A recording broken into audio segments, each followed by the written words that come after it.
અંકલેશ્વરના પ્રત્યન વિસ્તારમાં underground cable લાઇનનું કામ પૂર્ણ થયા બાદ લોખંડના વીજપોલ ઉપરથી વીજ વાયરોનું કટિંગ કરવામાં આવી રહ્યું હતું। આ કામગીરી દરમિયાન એક બાદ એક લોખંડના વીજપોલ ધરાશાયી થવાની ઘટના સામે આવી છે, પણ સદનસીબે કોઈ જાનહાનિ થવા પામી ન હતી।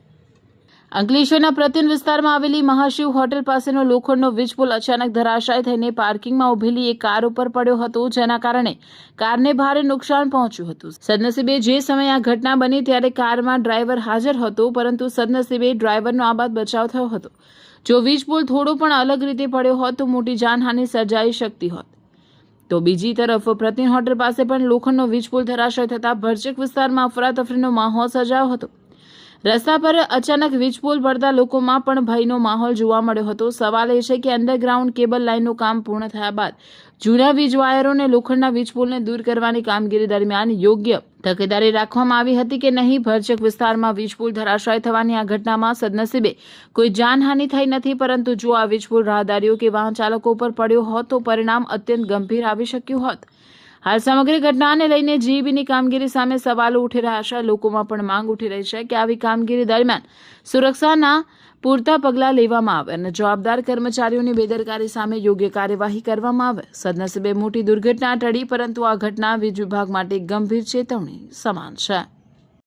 આગળ વડોદરાથી હું ટેક્સી લઈને મનાપુરમ બ્રાન્ચમાં આવેલો અને આ કઈ ચોકડી છે?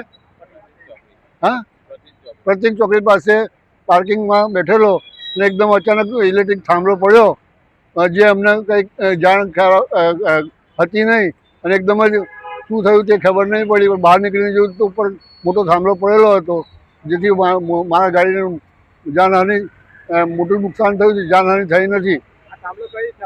એકદમ જ ઓટોમેટિક જ પડ્યો। ગાડીમાં હતો હું। ના, વાગ્યું નથી। એ સદનસીબે ભગવાનની દયાથી। અંકલેશ્વર સિટી વિસ્તારમાં પેલા ગુજરાત વાયરનું કામ ચાલતું હતું, ત્યારે પેલા અમે લોકો ગાડી હટાવી દીધી હતી। પછી અમે લોકો કાપવા ગયા ત્યારે એક ગાડી આવીને ભાઈ મૂકી દીધી, ત્યારે આ પોલ નીચે અકસ્માત થયેલો છે અને અંદર પડી ગયેલા છે નીચેથી। એક અને ગાડીમાં થોડો ડેમેજ થયો છે। બીજું પ્રતિક હોટલ પાસે પણ એક વીજ પોલ ધરાશાયી થયો। હા, એક પ્રતિક હોટલ પાસે છે, એટલે એના નીચેથી ખવાઈ ગયેલા છે, જમીનની અંદરથી ખવાઈ ગયેલા હતા। ઉપરથી કઈ દેખાતું નહીં હતું, ટેન્શન પર અને અટકેલું હતું, ત્યારે પછી એને કાપતા આ પોલ બી પર નીચે આવી ગયા હતા। સર, બીજું પણ એક ધ્યાન પર આવ્યું છે કે તમારા કામદારો એ લોકો પાસે સેફ્ટી શૂઝ પણ નથી। સેફ્ટી શૂઝ છે એના પાસે, ઘણા બધા જે માણસો છે એના પાસે બધા સેફ્ટીના હેલ્મેટ છે, સેફ્ટી બેલ્ટ છે, એના પર જે કામ કરે ઉપર કામના ઉપર હું આગળ જ કામ કરતો હતો, ત્યાં જ પેલા માણસ બી કામ કરતા, સેફ્ટીનું સાધન સાથે જ કામ કરતા હતા।